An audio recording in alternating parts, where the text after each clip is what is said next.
Vous êtes toujours là? Bien. Alors, on va commencer par créer la machine virtuelle. Vous vous rappelez, d'abord, on crée la machine virtuelle, puis après, on installe le système d'exploitation dessus. Créer la machine virtuelle, c'est un petit peu comme si comment dire? C'est un petit peu comme si on achetait notre ordinateur, qu'on le déballait, puis qu'on installait l'ordinateur sur notre bureau avec sa carcasse, avec sa mémoire, avec son disque et tout. Et puis, une fois qu'on a fait ça, et bien après, on fait l'installation. Alors, ici, on vient dans My Computer, et puis on lui dit nouvelle machine, nouvelle virtual machine. Voilà. Est-ce que je veux le faire typique ou est-ce que je veux le faire custom? Alors nous, typique, il fait tout en automatique. Donc moi, j'insiste pour qu'on le fasse en custom. Voilà. Ensuite, on commence notre installation. On est en Workstation 15, donc on va laisser une compatibilité Workstation 15, on s'en fout. Voilà, donc on passe à la suite. Ok, donc ici on a Workstation 15, ou pour celui qui l'a, 16. Alors c'est ici qu'il vous demande maintenant qu'est-ce que vous voulez faire, voyez?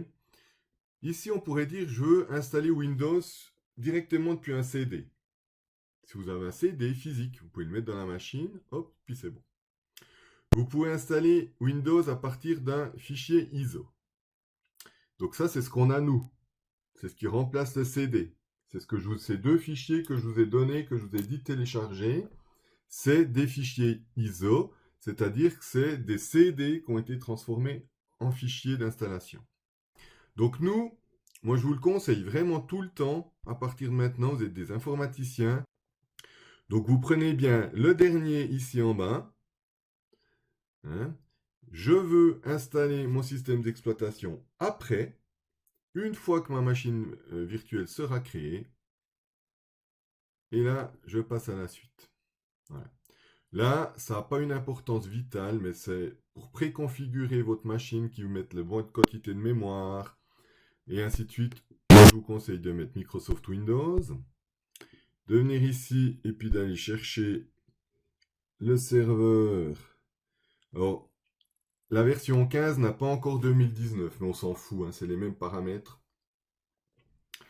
Donc, vous prenez Windows Server 2016, c'est le plus proche de ce qu'on veut faire. Voilà. Et puis là, il vous demande un nom pour votre machine. Donc là, moi, je vous propose de mettre EG pour école de gestion, tiret, on peut mettre B013, tiret, W19 pour Windows 2019. Et puis on a combien là? 1, 2, 3, 4, 5, 6, 7, 8, 9, 10, 11 caractères. On peut encore mettre les initiales pour essayer d'avoir 15 caractères. On verra pourquoi cette histoire de 15 caractères plus tard.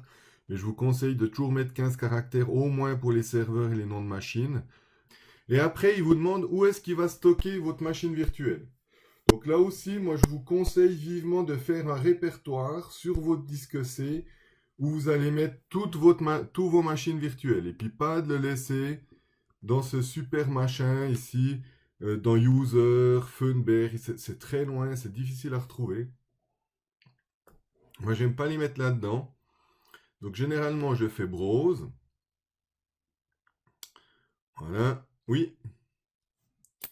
Donc moi ici, je vais aller ailleurs que où il me le propose. Je sais plus trop où, mais j'avais fait un truc quelque part sur C. J'avais fait un truc data, moi. Voilà, puis là j'avais des VM. Voilà, puis là j'avais déjà plein de trucs qui se courent après. Voilà, là, un dossier. On va créer un nouveau dossier. Oh, alors, je sais plus comment est-ce qu'il fait ici. J'ai un doute. Mais on va créer un nouveau dossier, c'est le mieux. On va mettre le nom de notre machine dedans. Donc vous pouvez remettre le nom de votre machine, comme ça il a le même nom partout, puis vous n'êtes pas paumé quand vous la recherchez. Si vous voulez le laisser sur le bureau Windows, enfin les bibliothèques Windows comme vous voulez, ça c'est pas un problème.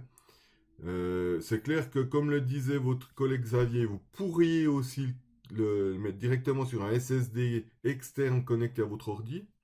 Ça marcherait hein, techniquement. À vous de voir si c'est pas trop lent. Mais je dirais pour l'instant, pour créer la machine, de toute façon, là vous pourriez le faire là, hein, ça change pas grand chose. Ok, donc une fois qu'on a choisi où je le mets, je passe à la suite. Est-ce que je veux du BIOS ou de l'UEFI? Bon, on va prendre de l'UEFI, hein, c'est plus moderne. Mais on va pas mettre Secure Boot. Hein. Secure Boot, c'est qu'il contrôle que ce soit bien de l'UEFI, que ce soit bien tout ce qu'on veut. Là, en plus, comme c'est du Windows 2019, lui, il va exiger de l'UEFI, hein, Windows. Donc, si on mettait BIOS ici, là, il ne serait pas d'accord d'installer du Windows 2019. Donc, on met UEFI, mais on coche surtout pas Secure Boot parce qu'après, sinon, il va nous emmerder. Donc, on revient sur UEFI. Ensuite, il nous demande le nombre de processeurs ou de cœurs. C'est du virtuel, hein, mais on lui dit 2 processeurs. Pour du Windows, c'est pas mal. Et puis ici, on lui dit qu'est-ce qu'on veut comme mémoire. Pour ce qu'on veut en faire, on peut laisser 2 Go. Ensuite, 2 Go. On laisse comme ça. Type de réseau. Alors là, pour l'instant, on verra plus tard. Vous prenez du host only. On verra ça par la suite. Bon, c'est pas mortel, on peut le changer après, mais mettez du host only. On verra ça la semaine prochaine. Et puis, le type de bus, on s'en fout. On laisse ce qu'il propose. Type de disque, on laisse ce qu'il propose. Et puis, est-ce que vous voulez créer un nouveau disque virtuel? Oui, bien sûr. On ne va pas en utiliser un qui existe déjà. Hein. Donc, on crée. La taille. Et puis ensuite, la capacité, on laisse à 60 Go. Par contre, pour que plus tard vous puissiez le copier sur une clé USB correctement, y compris sur une clé USB en FAT32, il vous faut absolument contrôler que ce soit bien marqué Split Virtual Disk to Multiple File. Ça signifie que en fait, il ne va pas faire votre disque de machine virtuelle sur un seul fichier très grand, potentiellement de 60 Go, il sera plus petit, hein, parce qu'il prend que la place réelle, mais sur un très gros disque qui prend toute la place, mais qui va en fait en faire des petits de 1 Go. Ouais, de 1 ou 2 Go, je ne sais plus exactement. Et puis ça permet justement parce que certains formats de système de fichiers ne supportent pas les disques plus grands que 2 gigaoctets. Donc comme ça permet de le copier sur n'importe quoi. Enfin, en tout cas sur du FAT32, si vous avez même sur une grosse clé USB, ou si vous avez un disque SSD qui est en FAT32, eh bien vous devriez pouvoir le copier dessus. Tandis que si vous prenez dans un single file, il risque d'être trop grand et puis qu'on ne puisse pas le copier sur un disque externe. Donc prenez bien le dernier, là. Voilà. Il vous redemande quel sera le nom du disque, donc du fichier qu'il va créer. Donc c'est ces fameux VMDK, ça on touche pas. Il a bien le bon nom, le nom de votre machine, donc on est content. Là, il vous rappelle tout. Donc 15X, Windows Server 2016, 60 Go, 2 Go de mémoire, host only, 2 processeurs. Voilà, on fait Finish. Voilà. Et là, on a notre machine virtuelle, vous voyez, elle apparaît en bas. On a notre machine virtuelle qui est prête. Si vous devez la copier une fois pour la mettre sur votre SSD pour venir à l'école, vous voyez, quand vous venez dessus, vous laissez juste glisser la flèche dessus, il vous montre correctement où est le chemin en bas, vous voyez. Voilà, donc là, on a notre carcasse qui est prête. On a notre ordi qui vient d'être livré, on l'a déballé, on l'a posé, il a sa mémoire, il a sa carcasse, il a son disque dur qui est vide, il est prêt. Maintenant, on va lancer l'installation. C'est-à-dire qu'on va on va allumer l'ordinateur en mettant le CD dedans. Alors chez nous, ça va être transcrit en virtualisation par je vais lancer mon ordinateur avec le chemin du fichier ISO que je veux utiliser pour son installation. Alors, pour choisir son fichier ISO, le plus simple, si on est dans ce cas ici, et puis qu'on a tout qui est visible par là, oui, c'est bon. Vous voyez, bon, on pourrait venir dessus, bouton de droite, Settings, mais vous avez les settings qui apparaissent ici. Donc je choisis mon ordinateur, j'ai mes settings qui sont là, vous voyez, mes 2 Go de RAM, mes 2 processeurs, mes 60 Go de disque dur, et j'ai mon CD. Donc maintenant, je vais aller lui dire où est mon CD pour faire l'installation. Je clique 2 fois, ou un peu plus, jusqu'à ce qu'il ouvre son truc, voilà. Voilà. J'ai mon CD. Connecté au démarrage, hein, ça j'en ai besoin, il faut bien contrôler. Normalement, il est par défaut, parce que il faut qu'il soit dans la machine au moment où ça démarre. Et puis, j'ai pas de disque physique, j'ai un disque ISO, mon disque d'installation ISO. Je viens dessus et je vais le chercher. Donc là, vous allez le chercher là où vous l'avez mis, hein, ça je peux pas vous aider. Donc on prend celui-là. Ok, voilà. Et puis là, du coup, j'ai mon ISO. Donc c'est comme si j'avais mis mon CD, le CD qui contient tous ces fichiers dans mon ordinateur pour démarrer. Ok, c'est une simulation comme si j'avais mis mon CD ou la clé USB de démarrage et d'installation. Une fois que ça c'est fait, je lui dis OK. Voilà. On voit que le CD, il a c'est tout petit, hein, mais c'est en ordre. Et puis maintenant, il faut être un peu adroit. Il faut être un peu adroit. C'est comme l'ordinateur normal quand on installe quelque chose. On va le démarrer. Mais alors, faites-le pas tout de suite, hein, pour l'instant, j'explique. On va démarrer la fenêtre noire à côté ici, qui est votre écran de votre serveur, hein, va s'activer. Elle va vous demander si vous voulez démarrer sur le CD. Hein, il y aura un truc comme si on démarrait sur une clé USB. Hein, vous vous rappelez, hein, quand il fallait presser une touche pour qu'il démarre, puis il fallait confirmer pour qu'il démarre sur la clé USB. Ici, ce sera un peu la même chose. On va démarrer. Et puis, dès qu'il vous marquera, on va venir cliquer dans la fenêtre noire. Il faut cliquer dedans, sinon il ne prend pas les trucs en revue. Et là, il faudra simplement presser une touche pour valider le fait qu'on démarre l'installation sur le CD. D'accord? Donc, un peu comme si on était à la maison. Donc, on essaye. Je fais Power On. Je viens dedans.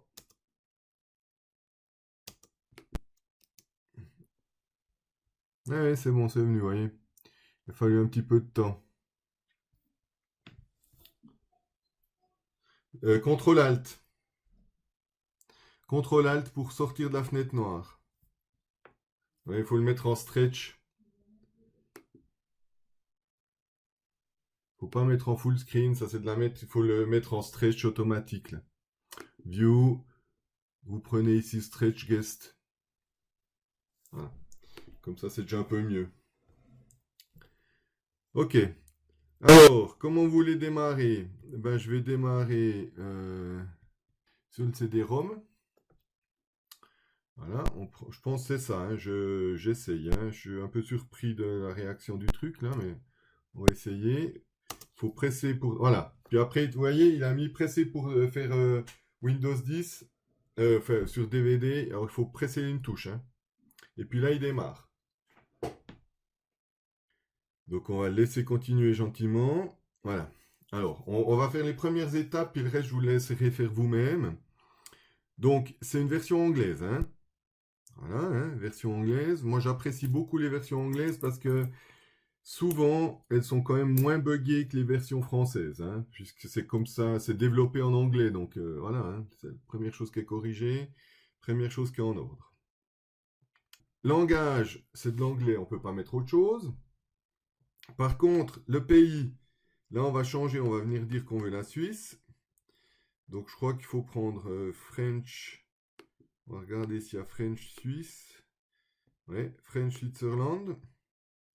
Et puis, vous contrôlez que le clavier soit bien en Suisse French. Si vous vous plantez dans le clavier, après, c'est nouveau la merde pour changer. Hein. Donc, bien contrôler, bon, time et currency, ça, c'est pas le pire, mais au moins que le clavier soit juste. Ok, ensuite, on continue. Voilà. On ne veut pas le réparer, hein, on veut installer. Voilà. Et puis maintenant, il faut être un peu attentif. Voyez, vous avez la version standard et la version data center. C'est-à-dire que vous avez la version à 760 francs, puis là, vous avez la version à 4800. Nous, pour ce qu'on veut faire, on n'a pas besoin de la version à 4800, hein, je vous le cache pas. Donc on va prendre la version standard. Hein. Donc par défaut, de nos jours, Windows s'installe sans interface graphique. Le truc bleu qui est sélectionné, c'est sans interface graphique. Donc faites gaffe, sinon vous allez m'insulter dans un premier temps pour faire nos essais, puis voir comment marche Windows. On va le prendre avec interface graphique. Donc vous devez sélectionner Desktop Experience. Voilà, donc on prend Desktop Experience et on continue. Voilà, ici vous devez lui dire que vous acceptez hein, les termes des licences. Ici, il vous propose par défaut de faire un upgrade. Ben, nous, on ne veut pas faire un upgrade, on n'a rien. Donc, on choisit le custom. Ici, on pourrait créer des partitions, si on voulait. D'accord. Je fais une partition pour installer le système, une partition pour mettre les données. Puisqu'on fait des tests, on va rester comme ça. On sélectionne notre disque. Et puis normalement, s'il est d'accord, on ne fait rien nous-mêmes et on le laisse faire. On fait Next. Voilà. Et puis là, il commence son installation qui va durer un petit moment. Hein. Ça va durer plusieurs minutes. Voilà. C'est tout ce que vous avez à faire.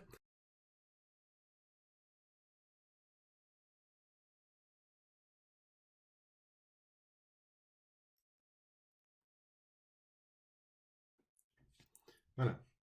Après redémarrage de l'ordinateur, on va pouvoir saisir par défaut l'utilisateur. Celui que Windows 2019 nous propose est Administrator dans la version anglaise. Attention à la version française où ce sera Administrateur.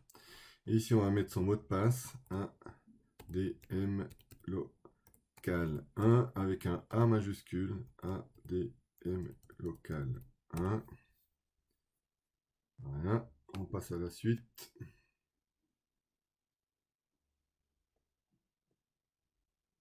Ok. On est sur le bureau, hein, puisqu'on a pris la version graphique. On peut faire un Ctrl-Alt-Delete. Alors, sous VMware Workstation, le Ctrl-Alt-Delete, il ne faut pas le faire au clavier direct comme ça. Sinon, vous allez faire un Ctrl-Alt-Delete de votre machine, de votre ordinateur à vous. Il faut monter quelque part ici en haut dans le menu VM et puis faire Send Ctrl-Alt-Delete. Et là, vous avez l'utilisateur qui apparaît. Vous pouvez mettre le mot de passe. Ah, venir cliquer dedans, pardon. Le mot de passe. Enter. Voilà. Donc, quelque part, on est très proche.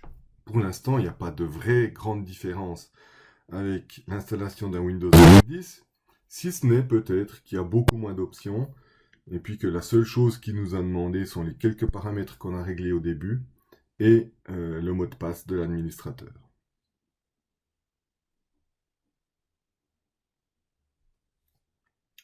Nous voilà sur le bureau.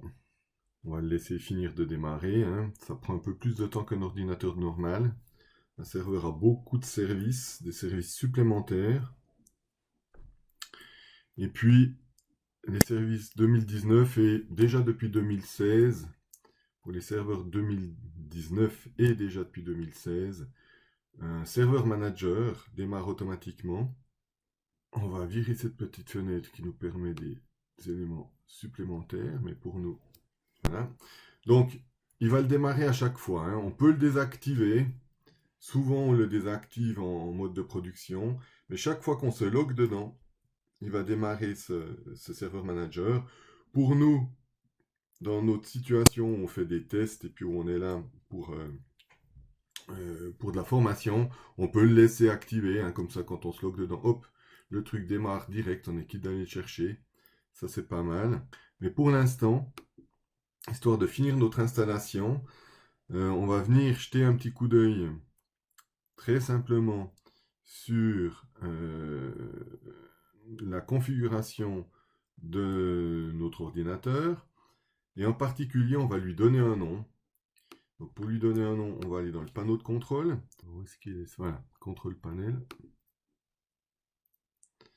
Ok, on va changer le mode d'édition du contrôle panel. Moi, j'aime pas du tout ces petites icônes, enfin ces icônes regroupées. On va mettre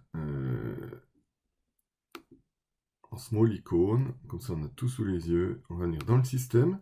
C'est là qu'on va pouvoir changer le nom. Et ici, on se rend compte que le nom de l'ordi, ben oui, c'est comme je vous l'ai dit, hein, il a pris un nom au hasard. Donc on va aller faire Change Setting. On va venir ici prendre le Change pour renommer l'ordinateur. Et là, on va y mettre le même nom que celui qu'on a mis pour notre machine virtuelle, hein, histoire qu'on soit un peu propre. Donc EG-B013-W19-BF1. Voilà. On va dire OK. Il